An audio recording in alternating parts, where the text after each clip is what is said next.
There's a delicate balance in games that try to merge action and role-playing, and it's difficult to do justice to both ends of the spectrum. More often than not, the action is the casualty, especially when first-person shooting is involved. Borderlands has a sharp blend of solid first-person shooting and good character development, with a Diablo-like layer of crazy loot thrown over the top of the whole thing. Between the constant flood of fancy guns and its 4-player online co-op, Borderlands is the sort of obsession-inspiring product that will happily steal, let's say 40 or 50 hours from you. I'm really good at this. Okay, let's talk about the most important part of Borderlands, the guns. The people behind the game like to talk about how there are bazillions of guns in Borderlands. Technically, they're right. Actually, extra technically, I don't think bazillions is a real number, but anyway, yeah, there are loads of guns in Borderlands. But most of the variation comes from slight differences to things like damage, reload speed, rate of fire, and stuff like that. The big difference from weapon to weapon is going to be its type, and there are 8 different types, including pistols, combat rifles, submachine guns, rocket launchers, sniper rifles, and so on. But no 2 guns are created equal. Even specific weapons you can get from quests can have different stats. The key is finding a style of weapon you're comfortable with. I played through most of the game with a scoped combat rifle with a 3-shot burst, but most of the different weapon types come in handy in specific situations. The constant quest for stuff is the real thing that keeps you coming back time and time again. Always room for more loot.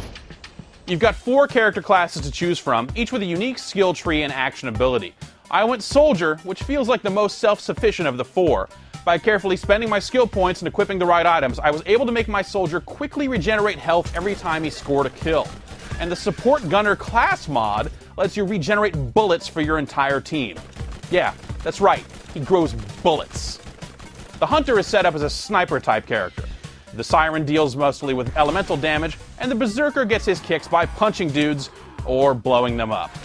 There's something to be said for having a well-rounded party of 4, but the mix of character classes in a multiplayer game doesn't necessarily make the game more or less challenging.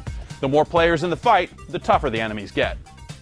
The structure of Borderlands makes it feel like an MMO that you can play all by yourself. It's got a great quest log to help you keep track of your tasks, the world is broken up into zones, and the enemies tend to behave with the typical sort of aggro concepts that you'd expect to see in something like World of Warcraft. The big difference, obviously, is that it only goes up to 4 players, and there's a definitive end to the game. I saw the ending after 18 hours of play, and that includes the time I spent completing almost all of the side quests. But you won't hit the highest level, level 50, by finishing the game once. Once you complete the game, you open up Playthrough 2. This is a separate, more difficult version of the world that starts at around level 34 and goes all the way up to 50. It's a lot harder, but the rewards are much greater, too. Completing that second playthrough and getting up to level 50 took my total playtime up to around 35 hours. Yeah. Borderlands looks and sounds great, and for the most part, it's a real joy to play. I stand before you as someone who has pumped over 50 hours of time into that game over the course of a week, and I'll probably keep playing it here and there. But the game isn't without its faults. The enemy AI can be pretty rough in spots. I killed a couple of the bosses by standing still and shooting them in their mouths repeatedly. The game's story is paper thin, which is a real shame because it has some great characters and terrific dialogue. Smells like off-worlder. It also needs a good trading interface to let players swap items without risk of someone stealing everything and quitting the server. I dropped my weight. What? Sorry about Give me my weight. I didn't see your name on it. Bullshit. Awesome. Borderlands also has some technical issues on consoles, and the frame rate can't always keep up with the action when things get hectic. The good news is that the action is solid enough to keep you hooked even in the face of its shortcomings.